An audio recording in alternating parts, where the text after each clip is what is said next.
ప్రజల పలుకుబడులను చలనచిత్ర పాటల్లో విరివిగా ప్రయోగించారు. ఆయన రాసిన రోజులు మారాయి చిత్రంలోని పాట సినీ జానపద శైలికే మకుటాయమానంగా నిలుస్తోంది.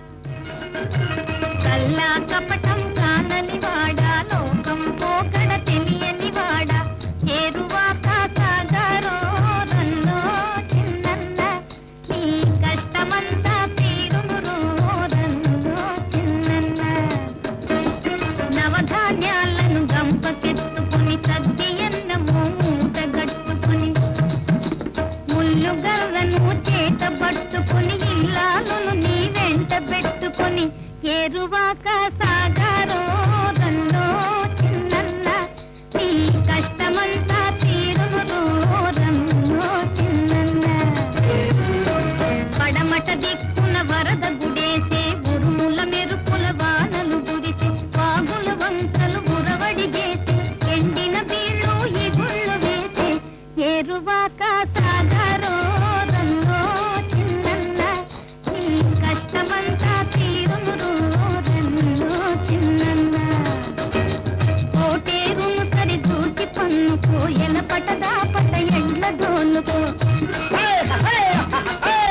చాలు తప్పక పొంద వేసుకో విత్తనము ఇసిరిసిరి చల్లుకో ఏరువాక సాగరో రన్నో చిన్నన్న నీ కష్టమంతా తీరును రన్నో చిన్నన్న. పదములు స్థిరమని భ్రమించే వాళ్ళే కోట్లు గుంజి నిన్ను మరచే వాళ్ళే నీవే దిక్కని వత్తురు పదవో నీవే దిక్కని వత్తురు పదవో. రోజులు మారాయ్ రోజులు మారాయ్ మారాయ్ మారాయ్ రోజులు మారాయ్. 5 దశాబ్దాలు దాటినా ఈ పాట తెలుగువారి మనసుల్లో సజీవంగా ఉందంటే అందుకు కారణం కవివాడిన సహజమైన పదజాలమే. రన్నో చిన్నన్న అన్న పల్లవిలోని పదాలే ఈ జానపద బాణీకి ఒరవడి తెచ్చాయి. కల్లా కపటం, లోకం పోకడ, చద్యాన్నం వంటి నుడికారాలు, ఏరువాక, నవధాన్యాలు లాంటి సాంస్కృతిక పదాలు పాటకు తెలుగుదనాన్ని కూర్చాయి. ఇక వ్యవసాయ సంబంధమైన మాటలకైతే కొదవే లేదు. ఎడ్లను అదిలించే కర్రను ముల్లుగర్ర, చంద్రుని చుట్టూ ఏర్పడే కాంతిని వరదగుడి, ఎండిన పొలాలను బీళ్లు, నాగలికి కట్టే ఎడ్లను ఎలపట దాపట, పొలం దున్నే విధానాన్ని కొండ్రవేయటం, ఇలా ఎన్నో పదాలను కొసరాజు అర్థవంతంగా ప్రయోగించారు. పాట ఆఖరి చరణాల్లో పట్టణాలకు వెళ్లే వారిని విమర్శిస్తూ వాళ్లందరూ చివరకు రైతే దిక్కని పల్లెలకు తిరిగి వస్తారు అనటం వాస్తవ సత్యం.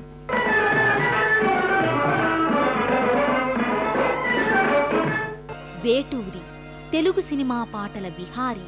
ఏ పాటనైనా అలవోకగా రాయటం, మధురమైన తెలుగుదనాన్ని పలికించటం వేటూరికే సాధ్యం.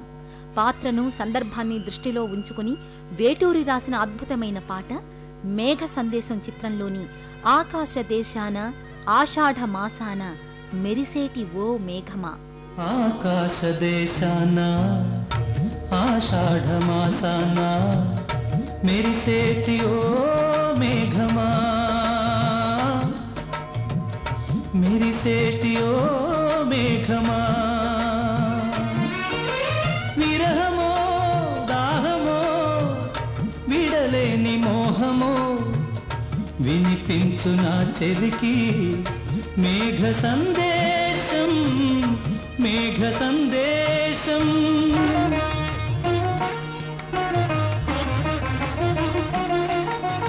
వానకారు కోయిలనై తెల్లవారి వెన్నెలనై ఈ ఎడారి దారులలో ఎడద నేను పరిచానని, కడిమి ఓలె నిలిచానని. పురమని తరమని ఊసులతో పులిపిరి చినుకుల బాసలతో విన్నవించు నా చెలికి విన్న వేదన, నా విరహ వేదన. ఆకాశ దేశాన ఆషాఢ మాసాన మెరిసేటి ఓ మేఘమా, మెరిసేటి ఓ మేఘమా. రాలు పూల తేనియకై రాతి పూల తుమ్మెదనై ఈ నిషేధి నీడలలో నివురులాగా మిగిలానని శిథిల జీవినైనానని తొలకరి మెరుపుల లేఖలతో రుధిర బాష్ప జలధారలతో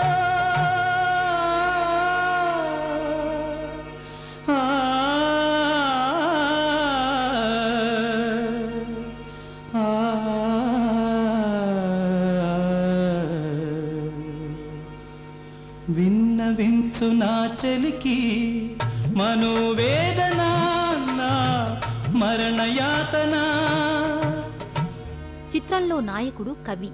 నాయిక ఎడబాటు వల్ల విరహంతో ఉంటాడు. మేఘం ద్వారా చెలికి తన బాధనే సందేశంగా పంపాలి. ఈ సందర్భంలో వేటూరి రాసిన పాట చిక్కని కవితా పంక్తులతో, అస్పష్టమైన పదబంధాలతో భావ కవిత్వాన్ని నింపుకుని మనసును ఇట్టే కట్టిపడేస్తుంది. ఆకాశదేశం అన్న ఒక్క మాట చాలు ఈ పాటను కలకాలం నిలపటానికి. భాషలో కవి చేసిన కొత్త ప్రయోగాలు సగటు ప్రేక్షకులకు అర్థం కాకపోయినా నాయకుడి మనసును ఆవిష్కరించేవే, అతడి చిత్తవృత్తిని ప్రతిబింబించేవే. మొదటి చరణంలో వానకారు కోయిల, ఎడారి దారులు, కడిమివోలే నిలవటం, ఉరమని తరమని ఊసులు, ఉలిపిరి చినుకుల బాసలు వంటి కవిత్వ పదబంధాలు ఇందుకు అందమైన ఉదాహరణలు. ఇక రెండో చరణంలో రాలుపూల తేనియకై రాతిపూల తుమ్మెదలా ఎదురుచూడటం, నిశీధి నీడలో నివురులా మిగలటం, శిథిల జీవిలా మారటం వంటివి చైతన్యరహితమైన నాయకుని స్థితిని తెలియచేస్తున్నాయి.